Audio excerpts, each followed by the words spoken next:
Sesuai dengan judulnya, siapin kopi dan rokoknya. Langsung kita ke tutorialnya. Sebelum proses pemasangan, crankcase sudah dibersihkan, udah disemprot-semprot. Kemudian kita pasang bagian kruk as. Kita kasih bearing, bukan bearing, oli di bagian dudukan bearingnya.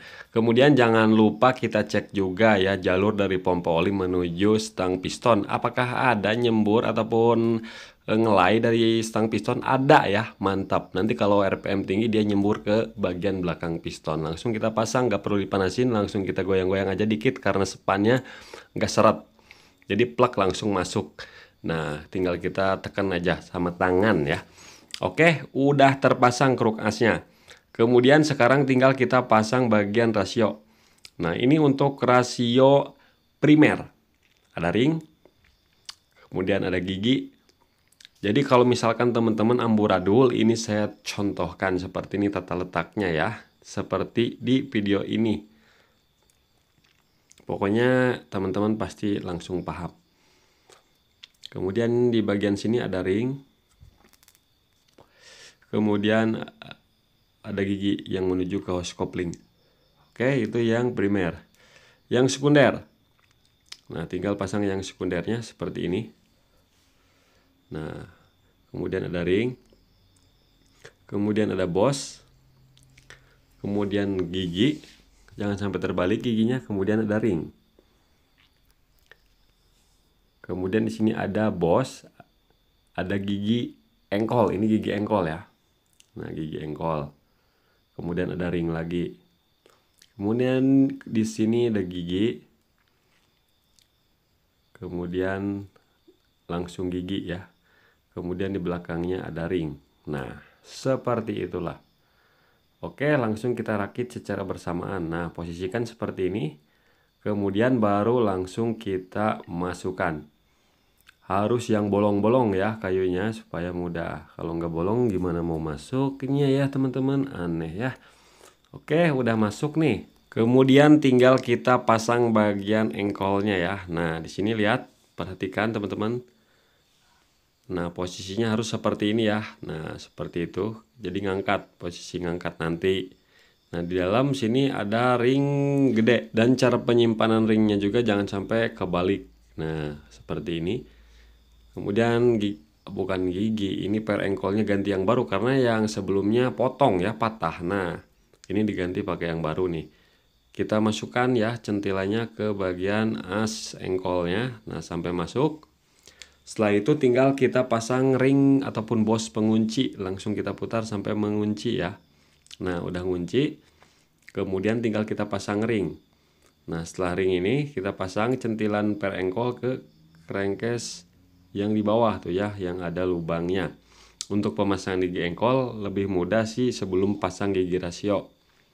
Tapi setelah pasang rasio juga bisa. Nah, kita posisikan ya centilannya harus benar-benar masuk dulu. Nah, udah masuk seperti ini. Lihat. Nah, masuk. Harus nyantol ya. Nah, setelah masuk seperti ini, tinggal kita balikan lagi. Kemudian langsung kita putar. Nah, putar ininya nih. Bentar, belum pas. Kita dorong, bisa dorong pakai obeng. Nah, langsung kita putar seperti ini. Kemudian dedetin ya, tekan sampai benar-benar masuk di selap-selapnya. Nah, pakai palu karet juga boleh. Tuh, seperti itu kondisinya teman-teman. Nah, harus sampai benar-benar masuk ya. Tuh, lihat. Nah, kiri dan kanan. Oke. Kemudian pasang ring, ada ringnya. Setelah itu kita pasang bagian capit udang.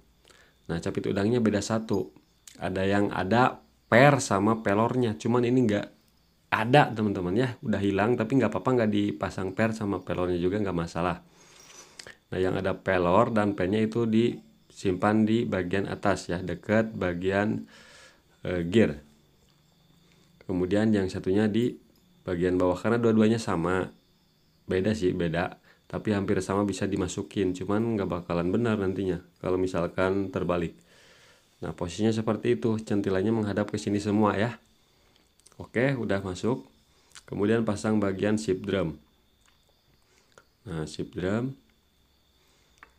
kita posisikan yang pas dulu, jangan sampai ngehalangin ya waktu pemasangan chip drum. Jadi capit udangnya ke depanin dulu. Nah, setelah itu baru kita angkat, masukin ke jalannya ataupun ke jalur-jalur capit udang tersebut.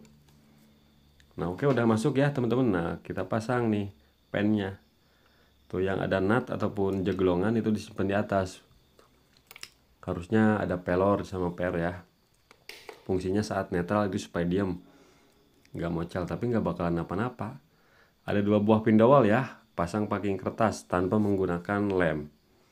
Kita pas-paskan. Nah, oke, setelah pas, kemudian pasang crankcase bagian kiri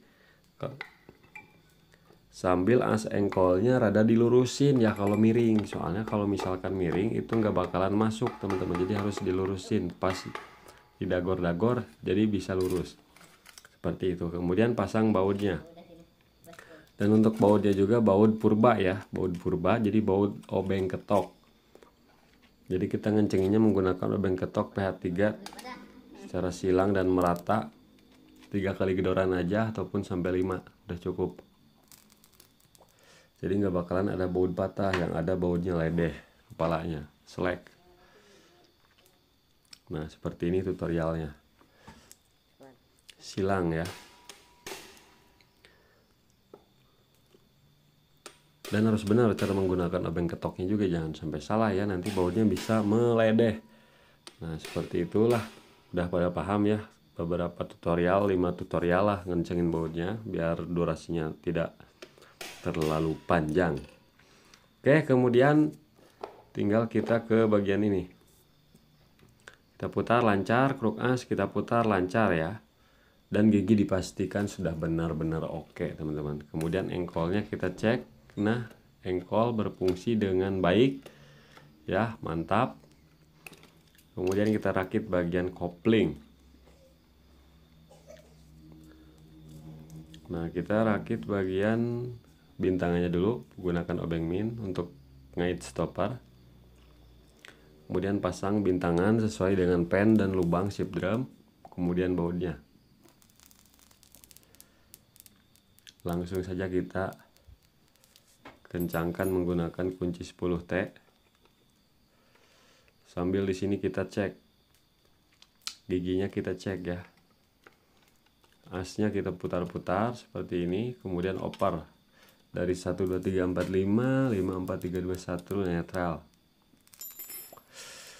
Jangan lupa ngopi sambil udut ya. Oke, udah selesai. Kemudian pasang as persenelang, ada ring.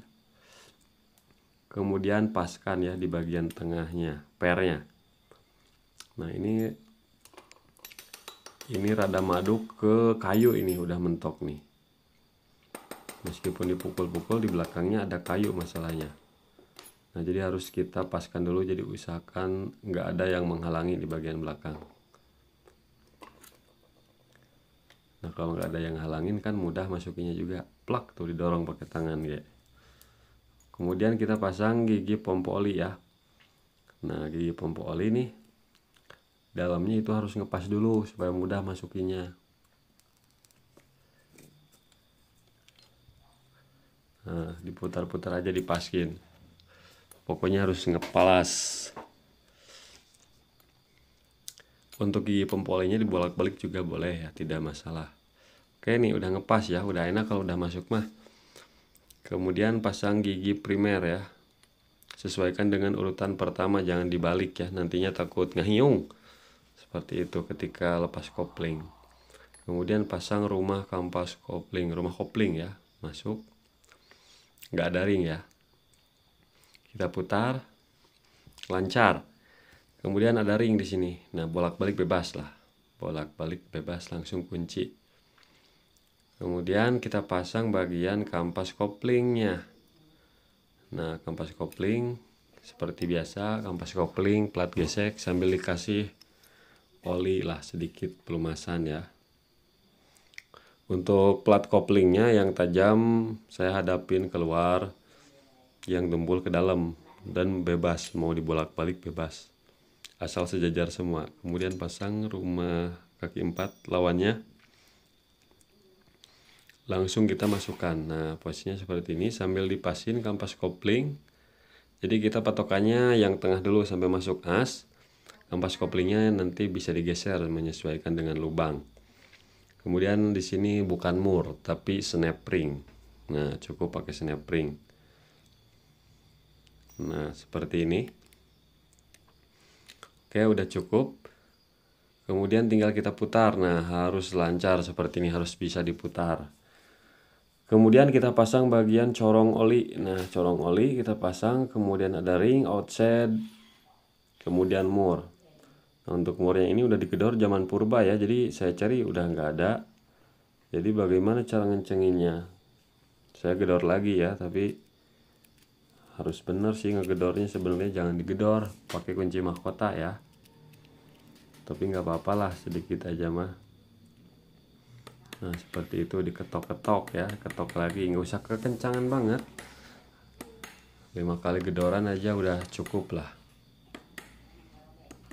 Oke ya, seperti itu caranya. Kemudian pasang tutupnya ini. Tutup pompa olinya dulu. Nah, ini terhalang nih. Bisa ya, bisa dipasang nih. Nah,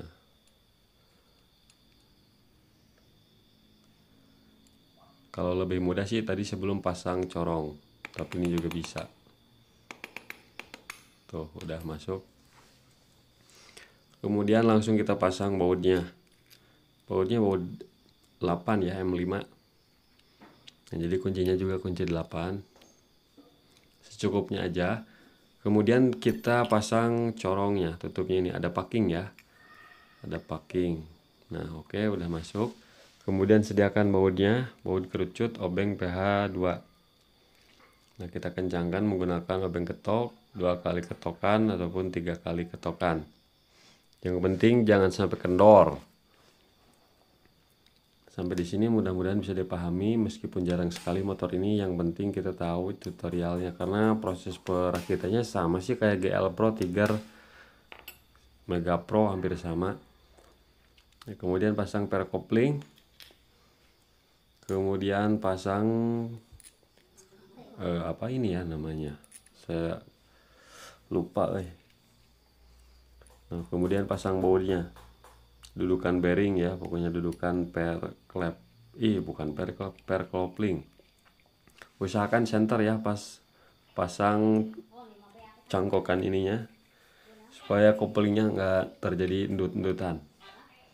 Nah, langsung kita kencangkan saja secukupnya ya. Oke, udah kencang, kita pasang bearing. Bearingnya 6001. Kemudian pasang ini ada Bosch, kemudian ada as untuk setut kopling. Kemudian pasang packing. Ada 2 buah pindawal ya. Pindawalnya ada di bagian blok. Nah, jadi kita pasang packingnya di blok aja supaya lurus. Yang ada pindawalnya. Oke, kemudian langsung tinggal kita pasang saja. Plak sampai masuk. Oke, udah masuk, tinggal kita pasang baut-bautnya. Langsung kita kencengin menggunakan obeng ketok pH 3. Nah, setelah kencang tinggal kita rakit bagian piston. Kita putar dulu krukasnya lancar. Kemudian ada 2 buah pindawal sebelah kiri ya, 1, 2 ya, atas bawah. Kemudian pasang packing kertas tanpa menggunakan lem. Nah, oke, udah. Kemudian kita kasih oli. Kemudian pasang piston. Nah, pistonnya diganti nih, karena bloknya banyak banget, jadi ganti blok. Jadi yang in disimpan di in. Kalau ini kan udah dipapras nih teman-teman ya pistonnya. Kalau standar itu ada tandanya. Tapi yang dipapras juga saya tahu posisi innya di mana.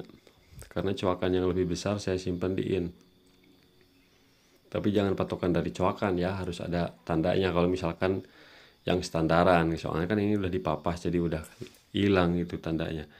Kemudian pasang pen piston, sepi pengunci, kemudian pasang oli, kasih dikit, kemudian ring pistonnya disesuaikan dengan selera kita.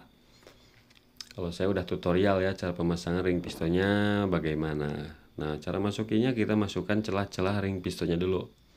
Baru setelah masuk, kita tekan bagian pinggir-pinggir ring piston tersebut sehingga sampai dengan masuk ya. Tinggal kita tekan pakai kuku saja. Nah, tinggal kalau udah masuk tinggal digoyang-goyang. Nah, masuk deh. Oke, udah masuk ya. Langsung kita dorong. Plak aja sampai masuk. Kemudian tinggal langsung kita putar ini pistonnya ya. Nah, pakai lap nggak mampu ini. Pakai tang nih. Nah, oke, udah masuk. Topin aja langsung ya, posisinya di TMA. Nah, oke, ini udah top nih. Kemudian 2 buah pindawal ya, silang atasnya. Kemudian kita kasih lidah tensioner. Nah, kemudian pasang klep. Nah, di bawah bos klep ada ring ya, ada ring tipis, jadi udah saya pasang duluan itu. Kemudian kita pasang seal klepnya. Nah, oke, udah masang. Seal klepnya kita ganti pakai yang baru.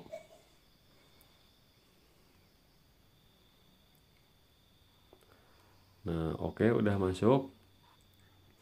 Kemudian ini per klepnya ada 2, kecil dan besar. Seperti biasa yang rapat kita simpan di bagian bawah. Untuk proses pemasangan kuku klep dan retainernya ini boleh pakai kunci sok ditekan, boleh kalau kuat. Kalau tenaganya masih ada, kalau mau lebih mudah bisa menggunakan alatnya seperti ini.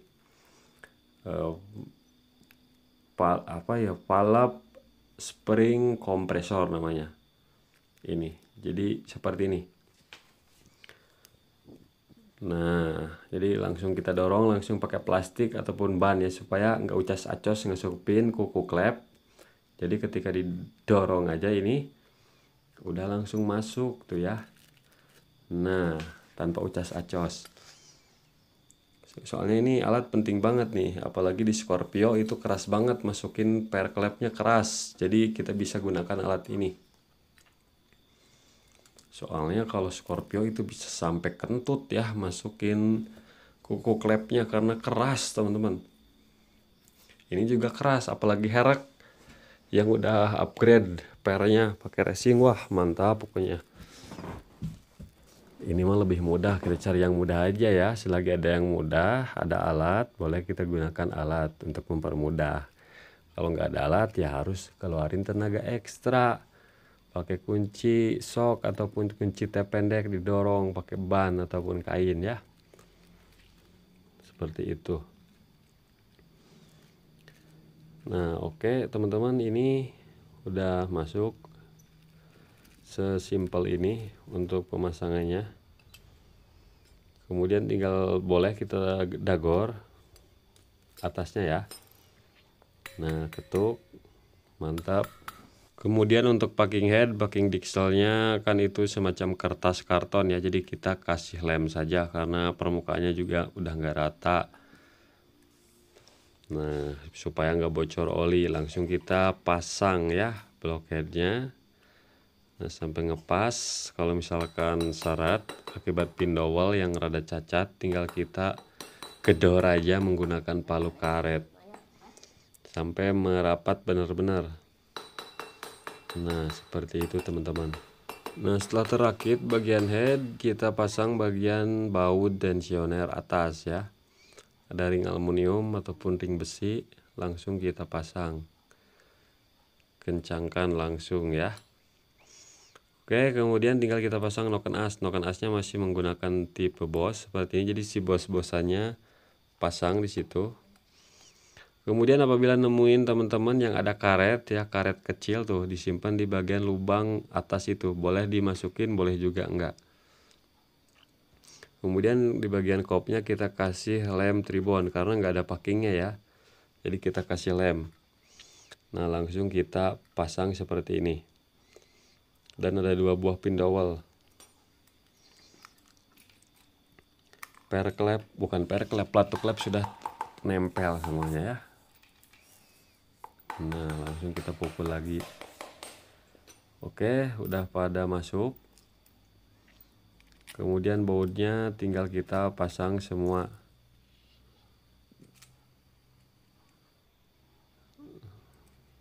Kemudian ada ring tembaga ya. Nah baut yang tengah di bawah itu belum kita pasang. Kita pasang dulu nih. Nah oke, baru kita masukin lagi noken asnya. Langsung saja kita kencangkan ya, secara silang. Pengencangannya menggunakan piling ya, kalau pakai kunci torsi di angka 25. Tapi untuk motor tua lebihin dikit lah, 27 ya, karena permukaannya nggak rata. Karena baut-bautnya juga masih pada kuat. Nah setelah kencang, noken as harus bisa diputar seperti ini ya. Kalau misalkan nggak bisa diputar nanti seret, jadi kendorin setelan klepnya. Kemudian sudah top ini. Topnya bagaimana ngelihatnya? Bisa dicolok pakai obeng dari lubang busi, bisa juga lihat dari lubang spin magnet ke atas, itu tandanya top. Langsung kita pasang rantai keteng. Nah rantai ketengnya yang 100 mata.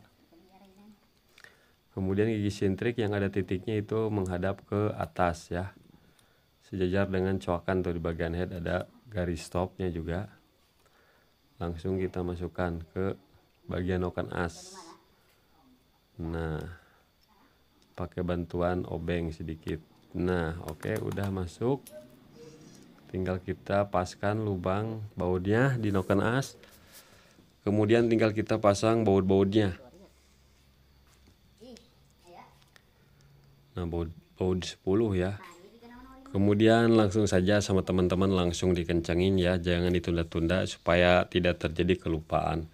Kemudian di bagian ini setelan manualnya nih ada semacam bos yang dibagi 2 tapi kerucut, nih harus dipasang ya. Kalau misalkan nggak ada ini nggak bisa di setel, nantinya nyeblos lagi. Ini sebagai pengunci. Nah masukin kalau misalkan murag ya. Kemudian kita pasang bautnya ini. Nah bautnya sediakan aja kunci ring 14, kemudian obeng min. Nah kita tarik ke atas ya, dorong ke atas untuk menyetel secara manual, karena setelannya manual ini ya, gak ada yang otomatis. Jadi zaman dulu kalau rantai keteng listrik disetel manual. Nah oke, langsung kita tahan, langsung kita kencangkan sampai mengunci. Nah setelah dikencengin si gantarnya itu diam macet, jadi menyetel tuh seperti itu teman-teman. Nah kemudian langsung kita pasang tutupnya yang ada nama GL125. Nah di sini ataupun GL100. Kalau yang sekarang-sekarang kan, nah ini dulu pakai platina, cuman sekarang udah diganti CDI. Harus ada rotor dulu mah, ada rotor, ada platina. Kemudian ini sepi magnet udah kita pasang. Nah magnetnya langsung kita pasang. Nah oke, udah dipasang. Ini udah robahan ya teman-teman. Dan magnetnya juga udah pakai GL100 CDI. Kalau yang lama kan magnetnya kecil. Oke, udah dipasang. Kemudian kita pasang tutup spoolnya. Nah langsung kita kasih baut semuanya, langsung pasang mesin, hidupkan, hidup motor mah.